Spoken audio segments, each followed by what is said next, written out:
তৎপরতার কথা উঠেছে, তবে আইনশৃঙ্খলা বাহিনীর কাছে আপাতত নিশ্চিত কোনো তথ্য নেই।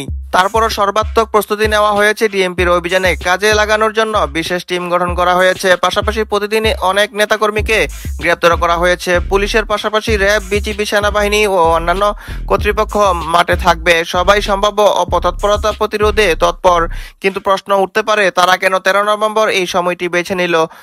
এক কারণ হচ্ছে, আগামী 13 নভেম্বর আন্তর্জাতিক অপরাধ ট্রাইব্যুনালের একটি রায় ঘোষণার দিন ধার্য রয়েছে। সেখানে মানবতা বিরোধী অপরাধে অভিযুক্ত সাবেক প্রধানমন্ত্রী সহ কয়েকজনের উপর রায় আসতে পারে। এজন্য এই তারিখকে কেন্দ্র করে রাজধানী সহ সারা দেশে উত্তেজনা সৃষ্টি করার চেষ্টা হচ্ছে বলে দাবি করা হচ্ছে। গোয়েন্দা সূত্রে বলা হয়েছে, এই পরিকল্পনা সমন্বয় করা হচ্ছে প্রতিবেশী দেশ থেকে এবং বাস্তবায়নের জন্য সারা দেশে সংশ্লিষ্ট বাহিনীকে সক্রিয় করে দেওয়া হয়েছে। গোয়েন্দা প্রতিবেদনে ঢাকায় নাশকতার মূল সমন্বয়ক হিসেবে নাম এসেছে ভারতে পালিয়ে থাকা সাবেক স্বরাষ্ট্রমন্ত্রী আসাদুজ্জামান খান কামালের। একই সঙ্গে পলাতক সাবেক ছাত্রলীগ সভাপতি লিয়াকত শিকদার, গাজীপুরের সাবেক মেয়র জাহাঙ্গীর আলম এবং যুবলীগ নেতা ইসমাইল চৌধুরী সম্রাট ওরফে ক্যাসিনো সম্রাট নামগুলো উঠে এসেছে। তবে প্রসিকিউটর গাজী এম.এইচ. তামিম জানিয়েছেন, শেখ হাসিনা উল্লেখিত কয়েকজনকে ঘিরে তারা নিরাপত্তা ও প্রসিকিউশনের উদ্বিগ্ন। বিএনপির স্থায়ী কমিটির সদস্য আলাউদ্দিন আহমেদ এই ঘটনার প্রসঙ্গে মন্তব্য করেছেন এবং প্রধান উপদেষ্টা প্রেস সেক্রেটারি শফিকুল আলমকে জানিয়েছেন যে নিষিদ্ধ কর্মসূচিকে কঠোরভাবে দমন করার নির্দেশ দিয়েছেন পুলিশ মহাপরিদর্শক বাহরুল আলম। একই সঙ্গে দলটির সামাজিক যোগাযোগ মাধ্যমে চালানো প্রচারণার দিকে পুলিশকে তীক্ষ্ণ নজর দিতে বলা হয়েছে। অপরদিকে প্রশাসন নাগরিকদেরও পরামর্শ দিয়েছে, অপ্রয়োজনে বাড়ির বাইরে হাঁটাহাঁটি পরিহার করুন এবং যাচাইকৃত তথ্য ছাড়া কোনো খবর বিশ্বাস করবেন না। 13 নভেম্বর শেখ হাসিনা বিরুদ্ধে মানবতা বিরোধী অপরাধের মামলার রায় ঘোষণাকে কেন্দ্র করে উত্তেজনা ছড়িয়েছে। সারা দেশে সামাজিক যোগাযোগ মাধ্যমে নানা গুজব প্রবাহিত হচ্ছে। ঢাকায় গণজমায়েত, লকডাউন, সরকারি স্থাপনায় হামলা ও যানবাহনে অগ্নিসংযোগের পরিকল্পনার কথাও বলা হচ্ছে। যদিও আইনশৃঙ্খলা বাহিনীর হাতে কোনো নির্দিষ্ট হুমকি নেই, তবু সম্ভাব্য ঝুঁকি এড়াতে ব্যবস্থা নেওয়া হয়েছে। পুলিশের সদর দপ্তরের নির্দেশে কঠোর নিরাপত্তা ব্যবস্থা গ্রহণ করে রাজধানী সহ দেশে বিশেষ অভিযান শুরু হচ্ছে। আগামী সোমবার থেকে মাঠে নামছে পুলিশ, র্যাব, বিজিবি, সেনাবাহিনী ও গোয়েন্দা সংস্থাগুলোর সমন্বয়িত টিম। তারা চেকপোস্ট স্থাপন, সন্দেহভাজনদের গ্রেপ্তার এবং গুরুত্বপূর্ণ স্থাপনায় অতিরিক্ত ফোর্স মোতায়েন করবে।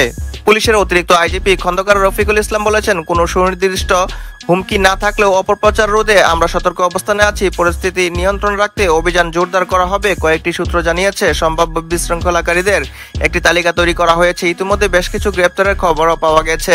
সামাজিক যোগাযোগ মাধ্যমের বিভিন্ন গ্রুপ ও পেজ বিশ্লেষণ করে নাশকতার পরিকল্পনাকারীদের শনাক্ত করছে সাইবার টিম।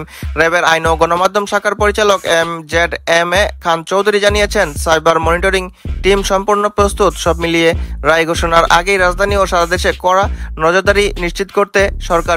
জুলাইয়ের গণ অভ্যুত্থানে ছাত্র জনতার আন্দোলনের সময় পোশাক শ্রমিক মিনারুল হত্যা মামলা সহ মোট 5টি মামলায় নারায়ণগঞ্জ সিটি কর্পোরেশনের সাবেক মেয়র সেলিনা হায়াৎ আইভীকে জামিন দিয়েছেন হাইকোর্ট। বিচারপতি এস.এম. আব্দুল মবিন ও বিচারপতি সগীর হোসেনের সমন্বয়ে গঠিত হাইকোর্ট বেঞ্চ এই আদেশ দেন। গত 9 মে নারায়ণগঞ্জ শহরের দেওভোগ এলাকার নিজ বাড়ি চুনকা কুটির থেকে আইভীকে গ্রেপ্তার করা হয়। গ্রেপ্তারের পর তাকে একটি হত্যা মামলায় আদালতে হাজির করা হলে আদালত তাকে কারাগারে পাঠানোর নির্দেশ দেন। পরে 27 মে মিনারুল হত্যা মামলায় 2 দিনের রিমান্ড শেষে আইভীকে আবারও আদালতে তোলা হয়। সেই সময় আদালত রিমান্ড শেষে তাকে কারাগারে পাঠানোর আদেশ দেন। সবকিছু ঠিক থাকলে আগামী বছরে ফেব্রুয়ারিতেই অনুষ্ঠিত হতে যাচ্ছে বহুল প্রত্যাশিত ত্রয়োদশ জাতীয় সংসদ নির্বাচন। এরই মধ্যে রাজনৈতিক দলগুলো তাদের সম্ভাব্য প্রার্থীদের তালিকা প্রকাশ করতে শুরু করেছে। দেশের অন্যতম প্রধান রাজনৈতিক দল বিএনপি 3 নভেম্বর মোট 237টি আসনে দলীয় প্রার্থী ঘোষণা করেছে। বাকি 36টি আসন শরিক দলগুলোর জন্য রাখা হয়েছে। তবে বিএনপির একটি সূত্র জানিয়েছে, বাদ দেওয়া কয়েকটি আসনেও শেষ পর্যন্ত দলীয় প্রার্থী দেওয়া হতে পারে। এদিকে রাজনৈতিক অঙ্গনে গুঞ্জন উঠেছে, বিএনপির ফাঁকা রাখা ঢাকা 10 আসনে ধানের শীষের মনোনয়ন পেতে পারেন সরকারের প্রভাবশালী উপদেষ্টা আসিফ মাহমুদ। নির্বাচনে আসন সমঝোতা নিয়ে চলমান আলোচনার মধ্যেই তিনি ধানমন্ডি থানা নির্বাচন কার্যালয়ে গিয়ে এই আসনের ভোটার হিসেবে আবেদন করার প্রস্তুতি নিচ্ছেন বলে জানা গেছে।